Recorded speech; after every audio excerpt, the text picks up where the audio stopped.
Donald Trump disse ontem, porque hoje já teve uma recuperação, né, do mercado acionário dos Estados Unidos, mas ontem, embora agosto tenha marcas extraordinárias, mas depois de um agosto de plena recuperação em valor de ações, porque é bom lembrar, você tem a Nasdaq, que se refere às empresas de tecnologia, né? E a Bolsa de Nova York com seus índices, né? Standard & Poor's, Dow Jones. E o Trump, em razão do tombo que houve ontem, principalmente por causa da perda de valor de ações de empresas de tecnologia, hein? Porque ontem Apple, Microsoft, Google, Facebook, todo mundo andou perdendo valor no mercado de ações, né? Mas hoje houve uma recuperação relacionada, inclusive, Ronald, à informação de que a taxa de desemprego já está na casa de um dígito. Reduziu consideravelmente. A gente sempre lembra que antes da crise provocada aí pelo espalhamento aí do vírus, o que aconteceu? Nós tínhamos a economia dos Estados Unidos mantendo, surpreendentemente, aliás, porque muita gente já imaginava que no ano passado haveria uma redução considerável da atividade econômica, fechamento de postos de trabalho e desemprego. Não foi o que aconteceu. Na verdade, no geral, nós tivemos, tanto logo no final do ano e no começo deste ano, uma taxa de desemprego em torno de 3,5%. E aí, isso é pleno emprego para valer, porque 5% é considerado pleno emprego. Porque tem sempre gente que não vai trabalhar, ou porque não pode, não tem condições físicas, não tem condição de saúde, ou porque não quer, ou porque decidiu viver a sua vida à margem do mercado de trabalho, etc., né? Então você tem 5% é considerado pleno emprego. Imagine 13,5%, né? Mas com a pandemia nós tivemos a multiplicação do desemprego, a multiplicação, isso numa projeção geométrica, né, de pedidos de seguro-desemprego e, claro, o mercado de ações e o próprio Banco Central dos Estados Unidos reagiram a isso. Tanto que qualquer expectativa de elevação da taxa de juros pelo Banco Central dos Estados Unidos foi descartada neste ano. Porque, é claro, se você tem uma redução drástica da atividade econômica, você não vai aumentar a taxa de juros, deixar o dinheiro mais caro, deixar o crédito mais caro, seja para consumo, seja o dinheiro para investimento e, portanto, para geração de empregos, não é? A recessão chama juros baixos e inflação pede juros altos. O perigo é quando você tem a combinação de recessão com inflação, que é a estagflação, né? Mas não era o caso. E agora, como saiu a notícia de que a taxa de desemprego nos Estados Unidos caiu para menos de 10%, então houve uma reação muito favorável do mercado de ações, inclusive nas empresas de tecnologia. E aqueles especialistas mais experientes, não é? Eles dizem o seguinte: olha, isso aí muitas vezes é para realização de lucro, reacomodação do valor das ações, depois de um agosto que valorizou, em certa medida, excessivamente o valor de algumas ações. Então é uma espécie de acomodação, é um movimento de equilíbrio, né, para que as coisas fiquem mais próximas do seu valor real. E quando houve esse desabar ontem, repito, com uma recuperação hoje, mas ontem, como o clima é de eleição, de disputa eleitoral entre Trump e Biden, o Trump irritou-se profundamente com essa notícia. Então, durante um discurso a partidários em Latrobe, na Pensilvânia, que é um dos estados cruciais para a disputa eleitoral, não que esteja entre os que têm maior número de delegados, mas é porque é aquele estado onde há muitas dúvidas sobre quem vai levar, não é? Então, uma parte considerável dos estados, porque ali a a legislação é estadual, né? Tanto que você tem aí uns 50 candidatos a presidente, não são só os dois, tem uns 50. Só que os outros 48, arredondando, os outros 48 desses 50, né? Que é um número aleatório aqui, mas esses outros, eles não têm nenhuma chance. E muitas vezes, a maioria absoluta deles nem consegue ter registro em muitos estados, porque não atendem, muitos deles, a legislação, as exigências da legislação naquele estado. Mas há outros particulares, outras peculiaridades, né, das legislações estaduais. Então, por exemplo, tem estado que quem ganha, se o sujeito tiver um voto a mais que o outro. Então, no estado A, o Biden teve 1.000 votos a mais que o Trump, que é uma coisa insignificante. Ele leva tudo, ele leva todos os delegados, porque ele ganhou naquele estado, não é? Então é como se fosse uma eleição só naquele estado. E depois você tem o somatório dos delegados de cada estado. Ou seja, tem estado, a maioria, em que ganhou, não interessa por que diferença, leva tudo, leva todos os delegados para o colégio eleitoral. Em alguns estados, não. É uma divisão proporcional, não é? Mas na maioria, leva tudo. E há estados que têm uma importância muito grande. Califórnia, Texas, Nova York, Flórida são os 4 com mais habitantes e, portanto, com mais delegados, não é? Alguns estados nem entram em disputa, porque ali todo mundo sabe que aquele estado é do Trump, ele vai ganhar, os republicanos vão ganhar. Naquele estado ali não tem conversa, o Biden vai ganhar. Por exemplo, Nova York, né? É quase uma certeza, seria uma surpresa extraordinária se não houvesse uma vitória do Partido Democrata. Se não houver uma vitória do Biden em Nova York, é uma surpresa muito grande, porque em Nova York os democratas fazem maioria quase sempre. A Califórnia, às vezes não. O Reagan, por exemplo, ele foi governador na Califórnia, tinha muitos votos lá, né? Mas nos últimos tempos os democratas também têm ganhado na Califórnia. Em compensação, o Texas tem sido republicano e a Flórida oscila mais, não é? Oscila mais, é um estado com mais imigrantes, então pesa muito a política ou as posições daquele candidato ou a política daquele presidente que tenta a reeleição, por exemplo, em relação a Cuba ou em relação à América Central como um todo, né? Tudo isso pesa. Mas há estados em que há muitas dúvidas. É o caso da Pensilvânia. Então, é claro que esse tipo de estado merece atenção especial das campanhas. Eles fazem propaganda só na televisão daquele estado, falando para aquele público, não é? Já que lá não tem horário eleitoral gratuito. Se quer fazer propaganda na televisão e no rádio, você paga, não é? Não tem essa de horário gratuito. Pois bem, o Trump, bravo com essa história de ontem, de queda na Bolsa, principalmente o índice Nasdaq, em razão desse pequeno tombo aí das ações, em alguns casos um grande tombo das ações de empresas de tecnologia, ele disse que o recuo foi fruto da realização de lucros. Até aí, os especialistas concordam. Em parte, foi realização de lucros, mas também foi uma espécie de reequilíbrio para que o valor das ações se aproximasse mais da realidade. Havia uma certa inflação no valor de algumas ações, principalmente nessas empresas de tecnologia, de alta tecnologia. Mas aí o Trump emendou que houve uma outra razão, outro motivo. Alguém disse algo estúpido, afirmou o Trump.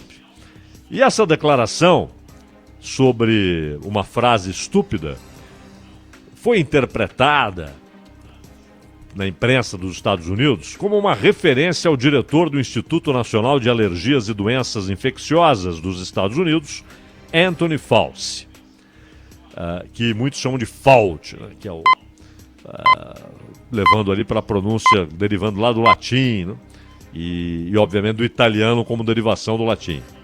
Agora, esse cargo aí, diretor do Instituto Nacional de Alergias e Doenças Infecciosas dos Estados Unidos, não diz tudo sobre o que é o Anthony Fauci. Na verdade, esse cargo significa que ele é uma espécie de médico oficial da presidência. Não do presidente em si, mas da presidência. Ou seja, ele é um consultor para assuntos relacionados à área da saúde. Só que ele não chegou lá com o Trump. Ele está lá há muito tempo. Esteve lá com Obama, esteve lá com o Bush filho. É muito respeitado o Anthony Fauci. Mais cedo, o Dr. Anthony Fauci disse que uma vacina para a Covid-19 pronta já em outubro, porque basicamente o recado, a gente vai falar mais sobre isso quando falarmos da vacina russa, né? Mas basicamente o recado da Casa Branca e da agência que regula medicamentos e vacinas foi para que os estados se preparassem para uma vacinação em massa em outubro, né? Ou seja, pouco antes da eleição marcada para 3 de novembro. Falando sobre isso, o Anthony Fauci, falando a respeito desse assunto, falando sobre isso, ele disse que seria algo concebível. Ele não acha impossível, não é uma coisa irrealizável. Concebível. Mas não considerou isso provável. Ou seja, aquela história, possível, mas não provável, não é? Que são coisas distintas. Até porque a palavra provável ganhou aí, como dizem os estudiosos, né? O idioma é dinâmico, né? Então, algo que é provável, ou seja, que pode ser provado, ao longo do tempo essa palavra acabou se tornando algo para dizer que estamos nos referindo a alguma coisa que provavelmente acontecerá, quase certamente acontecerá, é provável que aconteça, não é? E diferente de possível. Possível, ou seja, não é impossível. Pode acontecer. E o que ele disse não é provável. Não é? Não acho que vai acontecer. Agora, possível é. Concebível é. Mas não é provável. Sugerindo que meses posteriores seriam mais factíveis. Talvez dezembro, talvez janeiro, do ponto de vista de um médico. E não um médico qualquer, não é?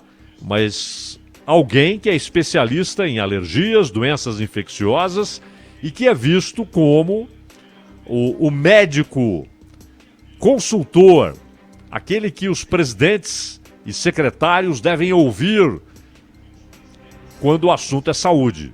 E ele está lá há muito tempo. Já teve, em razão do coronavírus, ele já teve outros desentendimentos com Donald Trump. Não é o primeiro. Bom, o Trump, durante seu discurso, ele não falou só disso. E repito, vale notar aqui que hoje já houve uma recuperação em razão dessa notícia de diminuição da taxa de desemprego, né, para menos de 10%. Então já houve uma recuperação. As bolsas, os mercados, não só de ações, né, o mercado financeiro de uma maneira geral, seja mercado cambial, mercado de investimentos, mercado de títulos e mercado de ações, esses mercados, eles têm reações a diversos assuntos, a diversos temas, a diversos fatos. É muito importante ressaltar que só um fato assim, de uma relevância extraordinária, não é? Que torna todos os outros assuntos do dia bem menos relevantes, é capaz de sozinho provocar uma reação forte em todos os mercados. O que aconteceu ontem, na verdade, foi uma reação a diversos fatos. E não a essa frase do Anthony Fauci, ou Fauci, como queiram. E hoje, da mesma maneira, a recuperação, não se sabe se é uma tendência, né? Não se sabe se é uma tendência. Mas a informação de que o desemprego diminuiu nos Estados Unidos ajudou a uma recuperação. Não é o único fato. Porque ontem, é realidade isso, é real, é verdadeiro, aconteceu uma realização de lucros e, ao mesmo tempo, um movimento de reequilíbrio do valor das ações. Pois bem, então, nesse caso aí, o Trump, claro, exagerou na dose, não é? Querendo jogar o que aconteceu, por exemplo, com as ações da Apple, com as ações da Microsoft, com as ações do Facebook, do Google, relacionando isso apenas com a frase do médico da Casa Branca. Isso é um exagero sem muito sentido. Mas o Trump falou também que o seu primeiro mandato fez com que a economia americana pudesse ter um grande momento até o choque da pandemia. Vale notar que esse grande momento, ele continuou na administração Trump. Mas, na verdade, se tomarmos os números, principalmente depois de superada a crise de 2008, a segunda parte do primeiro mandato do Obama e o segundo mandato do Obama já havia números importantes em termos de crescimento econômico e de geração de empregos. E é fato que na administração Trump, neste mandato do Trump, a recuperação acelerou-se e aí o desemprego chegou a 3,5%, ou seja, um percentual insignificante, né? Pleno emprego. Veio a pandemia e não é que não havia problemas sem a pandemia. Já havia problemas relacionados ao tamanho da dívida pública, ao tamanho do comprometimento do orçamento dos Estados Unidos, né? E o fato de que isso vem desde os anos 90, né? Um erro que ele tem a sua origem nos anos 80, mas se aprofunda nos anos 90, e depois, claro, neste século, principalmente neste século, em termos de volume, com a compra de títulos do Tesouro Americano pela China. E a China é hoje uma detentora, embora tenha vendido aí uma parte, ela é detentora de um percentual considerável dos títulos do Tesouro Americano. O que não é bom para os Estados Unidos, não é? Obviamente não é bom, até porque ela pode provocar uma enxurrada de oferta de títulos. E havendo uma super oferta, haveria uma queda considerável do valor desses títulos. Agora, o Trump diz que a recuperação do país está em um super V.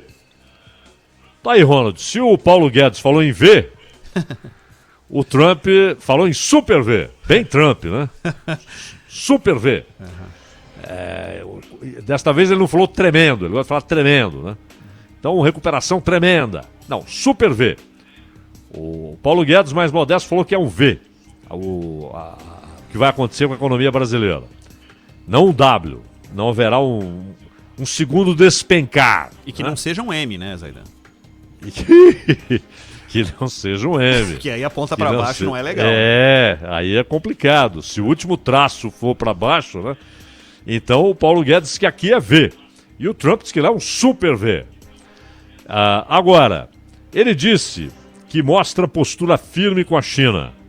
O que, disse ele, Joe Biden não teria. Também atribuiu a radicais, aceitos pelo Partido Democrata, protestos violentos recentes. E disse que a oposição vai aumentar impostos e destruir a economia dos Estados Unidos e os empregos. É claro, é óbvio, que estamos falando de discurso eleitoral. Então, quando o Trump diz o Partido Democrata vai destruir a economia dos Estados Unidos, é o famoso exagero retórico. Assim como os democratas falam uma bobagem quando dizem que Trump é uma ameaça à democracia dos Estados Unidos. Isso é uma bobagem, não é?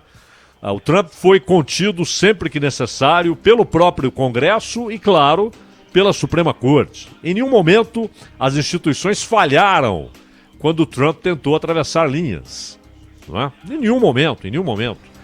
Então, é uma bobagem essa história de que o Trump representa ameaça à democracia nos Estados Unidos. Isso é uma tremenda bobagem. Assim como é bobagem ele dizer que os democratas vão destruir a economia dos Estados Unidos. Não é? Agora, o Trump tem razão quando diz que o Partido Democrata ele virou aquilo que no Brasil chamamos de partido ônibus, né? ou seja, que passa a ser a casa de diversas tendências, diversos grupos que inclusive divergem tremendamente entre si, mas que encontraram ali a estrutura necessária para competirem nacionalmente. Por isso que eu estava dizendo a respeito da legislação dos estados. Então tem muito. Lá você tem o Partido da Maconha, você tem o Partido da Liberdade, o Partido Comunista dos Estados Unidos, o Partido da Liberdade, o Partido da Secessão, vamos separar isso aqui em 50 países, você tem de tudo ali, não é? Partido Verde, tem vários partidos e candidatos. Mas é claro que esses outros não têm a menor chance, porque nem tem estrutura nacional. Então, vários grupos, inclusive observando os movimentos de Bernie Sanders, vários grupos decidiram ir para o Partido Democrata. E é claro que há aí grupos que nada têm a ver com a história pós ou desde Franklin Delano Roosevelt. Não é o Partido Democrata do século XIX, que lamentavelmente tomou o lado errado, a posição errada na Guerra da Secessão, lá no início, não é? E os republicanos, nós podemos falar aqui de gênesis desse partido. Os republicanos, como partido, inclusive, o Partido Republicano de Abraham Lincoln, defenderam o fim da escravidão e as posições do norte industrializado contra o movimento confederalista do sul, que tinha várias bandeiras, né? Mas também, é claro, a terrível bandeira da manutenção daquela relação de trabalho que era a escravidão. Aquela exploração que, inclusive, tentavam, de maneira absurda, canalha, né, dar uma conotação filosófica e, às vezes, até religiosa àquela relação, o que era, obviamente, uma mentira que tentava se vestir de verdade, né? E, então, a posição do Partido Democrata no século XIX foi terrível, os republicanos, pelo contrário, mas no século XX, principalmente desde o fenômeno Franklin Delano Roosevelt, o único que teve mais de 2 mandatos, teve 4, morreu no início do 4º mandato, ali é uma transformação do Partido Democrata e que vai até Bill Clinton. No governo Bill Clinton, esses grupos começam a aderir ao Partido Democrata sem nenhuma relação com as bandeiras históricas do Partido Democrata. E hoje isso é um fenômeno dentro do partido, por isso até o Trump usou aquela expressão cavalo de Troia, dizendo que o Biden é cavalo de Troia, porque ele não é o Biden. O Biden é apenas o cavalo de madeira, e dentro desse cavalo de madeira, obviamente uma alusão aí ao mito do cavalo de Troia, dentro desse cavalo de madeira estão esses grupos radicais, né? Agora, por outro lado, não há a menor dúvida que o Trump tenta evitar o assunto pandemia, que ainda é um problema terrível, fora de controle em grande parte dos Estados Unidos. Tenta evitar e, ao mesmo tempo, só fala de economia. Por exemplo, hoje ele fala de economia porque hoje tem essa notícia de redução do desemprego. Mas fala quando há uma boa notícia. E, claro, o que ele está dizendo, basicamente, na sua campanha é o seguinte: se Biden vencer, não governará. Não será o Biden, o moderado, que vai governar. Mas esses grupos é que vão governar. Biden é refém desses grupos, né? Então, aí é claro, é uma linguagem eleitoral, mas que nada tem a ver com o fato de que o Biden, se vencer, será ele o eleito, não é? Ele escolherá os secretários. E, inclusive, ele vai determinar na formação do secretariado a composição de forças dentro do Partido Democrata, não é? E os democratas, por sua vez, exageram, mais do que exageram, né? Apostam numa ideia absurda de que Trump pode abalar a democracia dos Estados Unidos. Nenhuma coisa nem outra. Nenhuma coisa nem outra. E, por outro lado, é claro que esses grupos não querem governar no lugar de Biden, mas querem que Biden abra espaço para que Kamala Harris, a candidata a vice, tenha no mandato de Biden a plataforma para ser lançada candidata em 2024. E com relação à China, há inclusive o aspecto de que, de fato, Donald Trump, até por causa da eleição, ele afastou qualquer chance de uma negociação, como houve em janeiro, a primeira parte do acordo comercial, a segunda parte até agora não foi negociada, talvez fique para as calendas, né? Talvez volte a ser negociada depois da eleição, mas o fato é que Trump aposta num discurso duro contra a China, até para marcar posição, dizendo: comigo será assim, com Biden. Aí ele vem com outra ideia absurda, né? Com Biden, a China mandará nos Estados Unidos. Então os dois lados usam perspectivas falsas, né? E, por outro lado, essa história da China, ela, de fato, ela tem engrossado, né? Tem engrossado. Porque, além das disputas comerciais, além das acusações de Trump de que o Estado chinês, a ditadura chinesa, usa empresas suas de tecnologia, embora privadas, mas que têm, na verdade, de obedecer diretrizes e ordens do Partido Comunista Chinês e do governo chinês, de que elas representam perigo para a segurança de informações de segurança nacional dos países que acolhem essas empresas chinesas. E que a população de cada país onde essas empresas entram passa a ter o risco de ter os seus dados controlados por essas empresas e, portanto, por analogia, pela ditadura chinesa, né?